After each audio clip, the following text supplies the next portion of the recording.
Selamat siang pemirsa, saya Angel Desita Elia, saya Syarifana Saura, dan saya Febriani. Di sini kami akan menemani Anda dalam berita aktual dan terpercaya. Berita terkini banyak tempat di Balikpapan yang tidak kalah seru daripada pantai. Contohnya, hutan mangrove. Hutan mangrove selain sebagai tumbuhan yang mampu menahan air laut yang mengikis dataran pantai, juga dialihfungsikan sebagai tempat wisata dan tempat edukasi bagi semua warga di sekitar sini. Contohnya, terjerumus kepada anak-anak sekolah.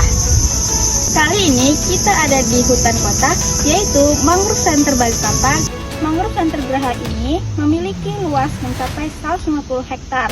Mangrove Center ini dikelola secara swadaya dan swakarsa oleh sekelompok masyarakat pengawas atau bisa disebut Pokmaswa Soneratia.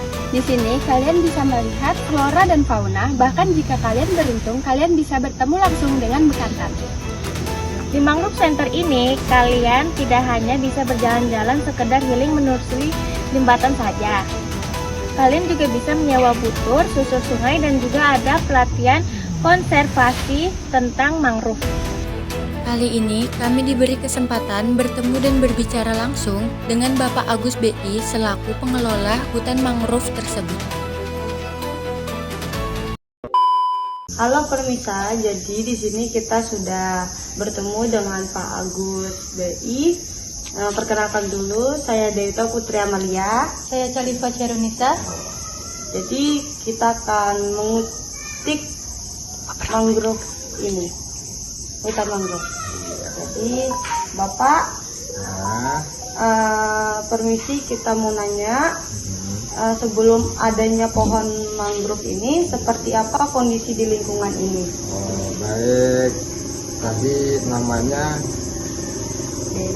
Dewita. Satu Angel ya? Oh, lain. Califa. Satunya Califa, satunya Dewita. Oh, Dewita. Baik, adik-adikku semuanya, teman-teman sekolah khususnya yang di SMK SMA Negeri 6 ya, di Kota Balikpapan, tepatnya yang berada di wilayah Balikpapan Utara ya. Keberadaan Mangrove Center yang ada di wilayah Kelurahan Geraha Indah ini adalah tempat di mana dahulunya sebelumnya ini memang mangrove semua pesisir. Di Kota Balikpapan semuanya adalah hutan mangrove. Namun setelah menjadi alih fungsi lahan tersebut, mangrove dijadikan lahan tambak, dibuat dermaga, dibuat mall, apa semuanya menjadi alih fungsi lahan. Maka terjadilah dampak lingkungan yang luar biasa, dikarenakan ketika kita merusak mangrove-nya untuk merestorasi kembali butuh waktu dan biaya yang cukup lama, cukup untuk menguras waktu dan tenaga. Maka fungsi daripada peranan mangrove yang pertama adalah sebagai penangkap pelindung garis pantai, ketiga adalah sebagai pemijahan ikan, berkembang biaknya ikan, tempat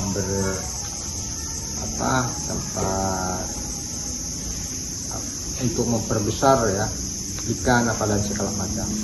Dan satu lagi yang terpenting, mangrove ini adalah juga tempat peredam ya, peredam. Jadi namanya diredam itu kalau ada angin kencang diredam ya kan, diredam untuk diminimalisir gitu ya, supaya tidak kencang jatuhnya. Maka sebagai peredam angin, peredam gelombang, dan sebagai intrusi air laut jadi filter ya, maka mangrove ini penting ya. Kenapa begitu penting? Saat ini hutan-hutan di darat sudah mulai berkurang ya.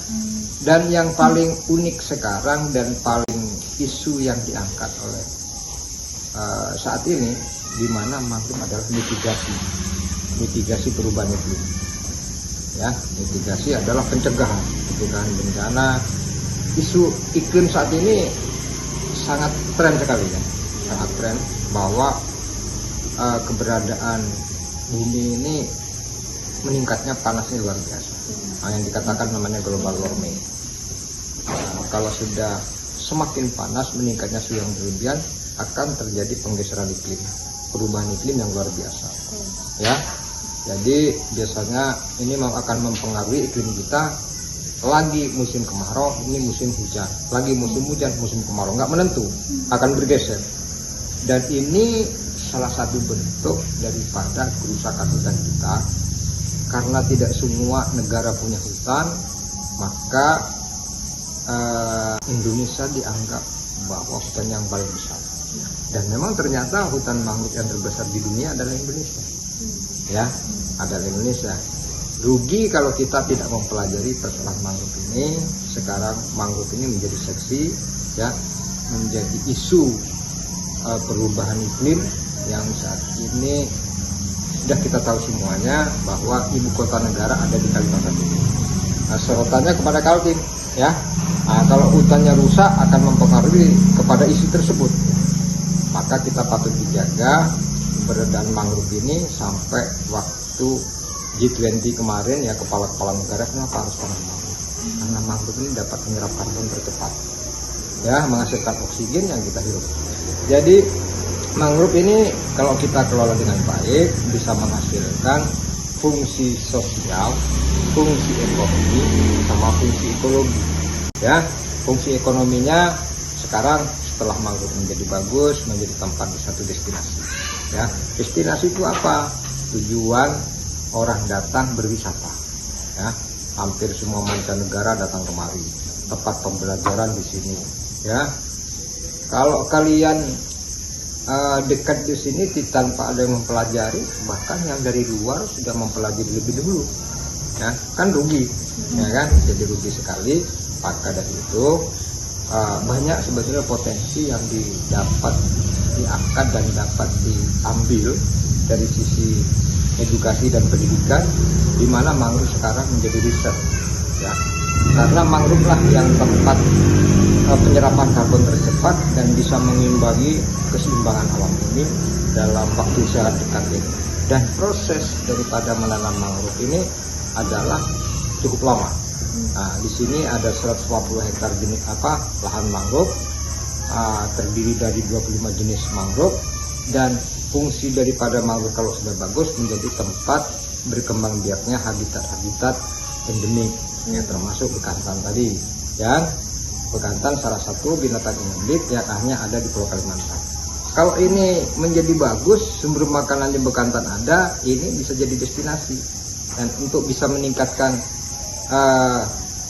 kunjungan kerja tersebut dengan adanya wisatawan, berarti akan berdampak kepada sisi ekonomi. Saya kira pertanyaan itu akan Pak Agus sudah jawab semuanya. Saya kira itu, ya. Sekian video berita dari kami. Sebelumnya mohon maaf jika ada salah kata. Wassalamualaikum warahmatullahi wabarakatuh.